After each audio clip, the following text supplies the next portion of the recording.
Hello! Az Apple a következő hónapban fogja kiadni az új, negyedik generációs Apple TV-t. De egy kis szerencsével szerkesztőségünkbe került egy fejlesztői példány, amin kipróbáltuk az új rendszert. Azért mondom, hogy új rendszert, mert az Apple TV hardvere nem sokat változott az előző generációhoz képest. Némileg magasabb lett a ház és eltűnt az optikai hangkimenet, emiatt nem fog megszólalni mai tesztünk során egyébként a kis fekete doboz, de ezeken kívül nem sok látnivaló van a készüléken. A szoftveren viszont már van mit nézni. Ez az úgynevezett tvOS főképernyője. Az új távirányítóval könnyedén navigálhatsz a menük között. Aki az előző generációs Apple TV-t használta már, az azonnal otthon érzi majd magát. A rendszer logikája alig változott. Minden ott van, ahol arra számítani lehet, és minden gyors. Az új Apple TV alapvetően két funkcióval szeretné eladni magát. Lesz rajta App Store és Siri. Utóbbi csak 8 országban fog működni, ezek közt talán nem meglepő módon nem szerepel Magyarország, előbbit pedig megjelenése előtt nem tudtam kipróbálni. Siri egy viszonylag fáradtságos beállítási procedúra után itthon is működik, de iOS-szel ellentétben Siri nyelvének meg kell egyeznie a rendszer nyelvével. Siri néhány tekintetben okosabb, mint iOS-en, de sok tekintetben jelentősen butább. Az összes viccet tudja, amit iOS-en is, de egy rakás funkció nem érhető el, és nem mind az Apple TV jellegéből hiányzik. Így Siri inkább félkésznek tűnik az Apple TV-n, ami elég nagy kár, hisz mint azt már mondtam, ez az Apple TV egyik nagy újdonsága. Mondjuk nincs is sok értelme magyarra állítani a rendszert, mert jelenleg csak a főképernyő ikonjai és a beállítások alkalmazás lehetőségei vannak lefordítva nyelvünkre.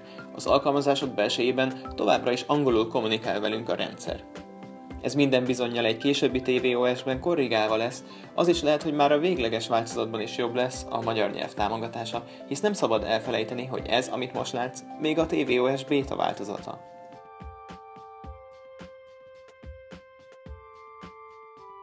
Érdemes még pár szót ejteni a távirányítóról.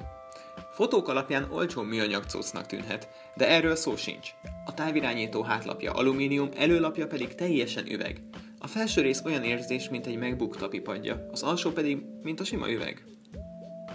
A tapipad sebessége állítható a beállításokban, mert ahogy azt már az Apple-től megszokhattuk, a gyári beállítás hihetetlenül lassú, de szerencsére ezen épp lehet változtatni. Ahogy azt már minden bizonnyal láttad, az ikonok és menüpontok életre kelnek, ha az ujjad hozzáér a tapipadhoz.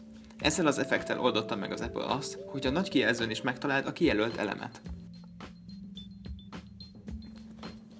Az alkalmazások közt a Home gomb kétszeri megnyomásával lehet váltani, a felület pedig pont olyan, mint iOS 7 és iOS 8 alatt.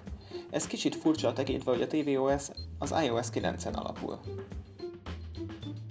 Az Apple TV természetesen továbbra is működik AirPlay eszközök tükrözésére, így például az iOS 9-et futtató iPad-em kijelzőjét is meg tudom rajta jeleníteni. Úgy vettem észre, hogy az átvitel sokkal jobb és jelentősen kisebb a csúszás, mint a korábbi Apple TV-vel. Jó látni, hogy az Apple mérnökei az AirPlay-en is dolgoztak. Sajnos az App Store-t jelenleg még nem tudtam kipróbálni, de a rendszer részét képző alkalmazások alapján biztos vagyok benne, hogy azt is könnyedén lehet kezelni.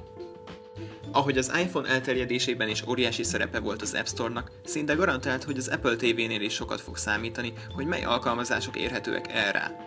Sok fejlesztő már most is dolgozik tvOS-kompatibilis játékokon és alkalmazásokon, így szinte biztos, hogy amikor megjelenik az új Apple TV, már bőven lesznek rá alkalmazások is. Az új Apple TV szerintem az Apple következő nagy dobása lehet. A régi Apple TV tulajok számára egy ismerős felületet ad, miközben milliószor responsívabb és sokkal többet tud, az új vásárlóknak pedig az iOS-re hasonlító működésével lesz majd meggyőző. Ha tetszett az Apple TV bemutató, és nem szeretnél lemaradni következő izgalmas videónkról, akkor iratkozz fel YouTube csatornánkra, és oszd meg ezt a videót Facebookon és Twitteren. Viszlát!